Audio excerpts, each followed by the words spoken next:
Hello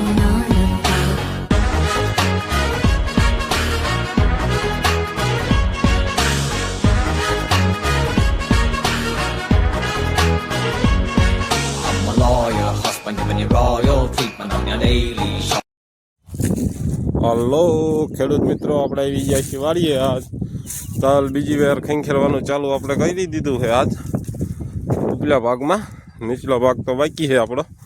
બીજી દાળી આજ કે બહુ કાંઈ ખાસ મળ્યા નથી. 5-6 જણા છે, તમને દેખાડું અહીંથી ઝૂમ કરીને. જો એ બસ એટલા જ દાળી આજ મળ્યા છે. અને આજે આ રહ્યા આ બધા તલ આજ ખેંખેરવાના છે બીજી વાર. આપણે ઓલી એક વાર ખેંખેર લીધા છે, બીજી વાર ખેંખેરવાના. અને આપણે થોડોક લીલું પડે છે, એટલે 2-4 દિવસ પછી આપણે આનો વારો લઈશું. અને આપણે એ હાટું આવી ગયા અત્યારમાં દાળી હાટું પાણી ભરવા. આ રહી આપણી ટીપડી, આ રહી આપણી મોટર. મોટર આપણે ચાલુ કરી દઈશું. આ મોટર ચાલુ, ચાલુ મોટર થઈ જાય. આપણે પાણી થોડુંક બહાર જવા દઈશું.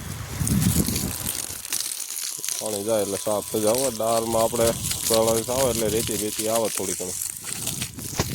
અને ટીપડી ભરીને આપણે ઉપર મૂકી દઈશું. આજ તો કાંઈ આપણે વાડીએ રોકાવાનું છે નહીં બહુ. વાડીએ રોકાય છે બાયની બધા છે અને દાળિયા છે 2-4 એ રોકાય છે. આપણે આવીશું બપોરે 11 વાગે. થોડુંક ઘરે કામ છે એટલે આપણે જવાનું છું ઘરે. આ ટીપડું ખાલી થોડું થતું જાય છે. પાડોશી પાણી લઈ જાય જેને જોતું હોય એટલું. ના રે મોટર હવે તલ બે દાન ખેરાવાના છે. પછી આપણે જેમ કે બીજી વાવણી કરવાની છે એટલે આપણે પડું તો ખાલી કરવું પડશે. એની માટે આપણે તલને જેમ બને એમ ખટકો રાખ્યું એટલે બીજી વાવણીમાં આપણે મોડું ન થાય. નકર પાછો માણસો તો અમુક અત્યારથી તૈયાર થઈ ગયો ને ઉગાડી દીધો કપાને અડધા તો સોંપે છે. એટલે એ પ્રમાણે છે. તોય આપણે જેટલું બનશે એટલું ઉતાવળ આપણે રાખીશું, કારણ કે આપણે પછી બહુ મોડું ન થઈ જાય.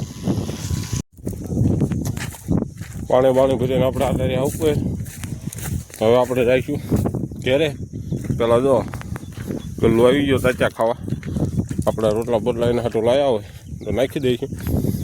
આ રેતી પડી ગાડી આપણે ઉપલે છેડો ડીપ પડી છે. આ તાલબલ હમાનામાં નહીં થાય. આપણે ડીપનો વારો આવી જાય છે.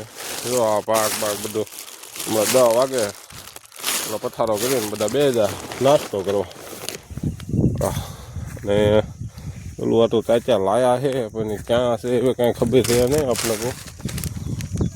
એટલે એ તો હમણાં નાસ્તો બાસ્તો કરવા બે હોય તો નાખી દે છે. ને આ જો તલ આવરી ખેંખેરા બુંગણ લઈને જાય છે ને 3 7 જણા એવા બધા છે. તમારે મેં ખાટલો બાટલો પડ્યો વાડી સુવા માટે. અને આ રહી આપણી વાડી જોઈ લો તમે આખી. અને હવે આપણે જઈશું ઘેરે.